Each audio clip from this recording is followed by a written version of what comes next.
हाँ जी दोस्तों, I hope कि आप मज़े में। आज के इस लेक्चर में हम लोग स्ट्रिंग के ऊपर जो बिल्ट इन फंक्शन है वो यूज़ करने लगे। सबसे पहले मैं बिल्ट इन फंक्शन को की जो फिलॉसफी है वो आपको समझा देता हूँ। अब ये देखिए कि जब एक बंदा को गाड़ी बनाता है ना, तो बेसिकली जो भी फैक्ट्री है ना गाड़ी की, वो सारी चीज़ें खुद नहीं बनाती। मिसाल के तौर पर वो व्हील किसी से लेती है, वो इंजन किसी से लेती है, वो लेट्स से जो फ्रेम है वो किसी से लेती है, वो असेंबलिंग करती है। ये जो बने बनाए चीज़ें जो लेती है ना किसी से, ये बेसिकली प्रोग्रामिंग में इनको बिल्ट इन फंक्शन कहते हैं। जो बिल्ट इन चीज़ें बनी हुई हैं, सिर्फ आपने उसको जोड़ना है ताकि आप जो है एक प्रोडक्ट है, जो आपका कोड है, जो आपका सॉफ्टवेयर है, उसकी फंक्शनैलिटी को इन्हांस कर सकें। तो आप पाइथन में ये किस तरह कर सकते हैं, तो आइए देखते हैं कैसे करते हैं। मिसाल के तौर पे मैं एक स्ट्रिंग डिफाइन करता हूँ x, और उसको कहता हूँ this is the end, right. And का ई छोटा कर देता हूँ, इंटर करते हैं, x हमारे पास दिस इज द एंड आ गया। अब टू फाइंड आउट ये पता कैसे चलेगा कि कौन कौन सी फंक्शनैलिटीज अवेलेबल हैं। जैसा कि मैंने आपको बताया था, IDE की खास बात यह है कि इसने हमारे लिए हमारा काम आसान करना है। जो स्ट्रिंग है, जो वेरिएबल है, उसका नाम आपने इंटर करना है और पीरियड, पॉइंट या डॉट का बटन दबाना है। जब आप डॉट का बटन दबाते हैं तो आपके पास एक लिस्ट आ जाती है, और ये जो लिस्ट है ये बेसिकली सारे बिल्ट इन फंक्शंस हैं जो कि आप इस पे अप्लाई कर सकते हैं। मिसाल के तौर पे यहाँ पे हम जाते हैं, यहाँ पे हमारे पास एक फंक्शन होना चाहिए अपर। ये देखिए अपर, जब मैं अपर अप्लाई करता हूँ x के ऊपर और इसको इंटर करता हूँ, तो अब ये देखिए कि सारे जो हैं ये कैपिटल लेटर बन गए, राइट। हाउएवर अब आप सोच रहे होंगे कि अगर x को प्रेस करूँगा तो कैपिटल आएगा, नहीं। इसका मतलब ये है कि ये जो अपर फंक्शन है ये हमें रिटर्न कुछ भी नहीं कर रहा। ज़रा आपने एक बात जहन में रखनी है, रिटर्न का मतलब है ये हमारी जेब में नहीं डाल रहा, ये हमें नहीं दे रहा, ये हमें सिर्फ दिखा रहा है कि अच्छा ये हो गया।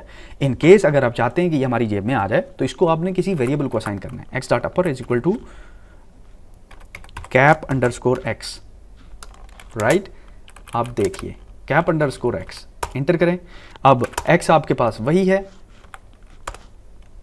कैप अंडरस्कोर x जो है वो कैपिटल हो गया, ठीक है। तो ये आपने एक फंक्शन अप्लाई किया और आपने देख लिया कि उस फंक्शन की खास बात ये थी कि ये हमें कुछ रिटर्न नहीं कर रहा था, तो हम अगर ये रिटर्न करवाना चाहते हैं तो वो कैसे कर सकते हैं। अच्छा, कुछ छोटी छोटी चीज़ें होती हैं जो एज ए बिगिनर जिन्होंने मुझे बहुत परेशान किया, वो ये था कि यार ये कैसे पता चलेगा कि कहाँ पे स्क्वायर ब्रैकेट डालनी है। ये जी, अब पहले तो आप कहेंगे आपने कहा था इस तरह से डाल सकते हैं, वो तो इंडेक्सिंग थी। ये फंक्शन कॉल है, ठीक है। ज़रा थोड़ा सा अपने जहन में रखना है, ये फंक्शन कॉल है। इसका मतलब ये है कि अगर मैं यहाँ पे x.upper करता हूँ तो हमें x की अपर वैल्यू रिटर्न होती है, यानी कि मैं ये फंक्शन कॉल कर रहा हूँ। इस फंक्शन को कोई चीज़ पास भी हो सकती है, एक बात समझिए, यानी कि ये वो इनपुट जगह है फंक्शन की जिसके अंदर कोई चीज़, अब यूँ समझिए आटा बनाने वाली जैसे चक्की होती है ना, तो उस चक्की के अंदर दाने डालते, नीचे आटा निकलता है, तो ये दाने डालने वाली जगह, ये ऊपर वाली जगह जिसके अंदर कोई चीज़ डालते हैं, ठीक है। अगर मैं यहाँ पे ये चीज़ निकाल दूँ और इसको इंटर करूँ, तो अब आप ये देखिए कि फंक्शन कॉल नहीं हो रहा। पाइथन में ये बता रहा है कि अच्छा ये मेथड अपर है, ये किसी मेमोरी एड्रेस के ऊपर पड़ा हुआ है, और ये कोई गंदा सा मेमोरी एड्रेस है, अल्लाह जाने कहाँ है।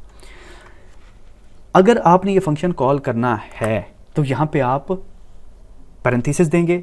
अब पाइथन को पता है कि ये फंक्शन कॉल हो रहा है, ठीक है। तो ये आपने डिफरेंस समझना है, ये फंक्शन कॉल है बेसिकली।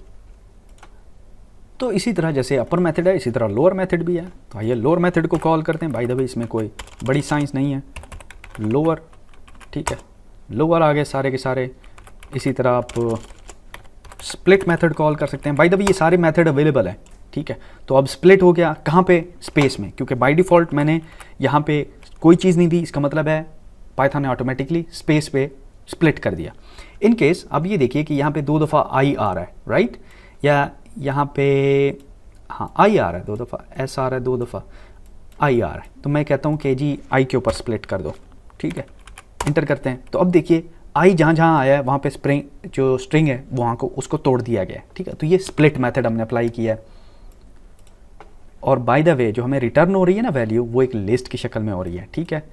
मिसाल के तौर पे अब ये देखिए, मैं यहाँ पे इसी x को कहता हूँ list underscore x। By the way मैं लिस्ट सिर्फ क्यों नहीं रख रहा नाम, सोचें ज़रा, सिर्फ लिस्ट क्यों नहीं रख रहा।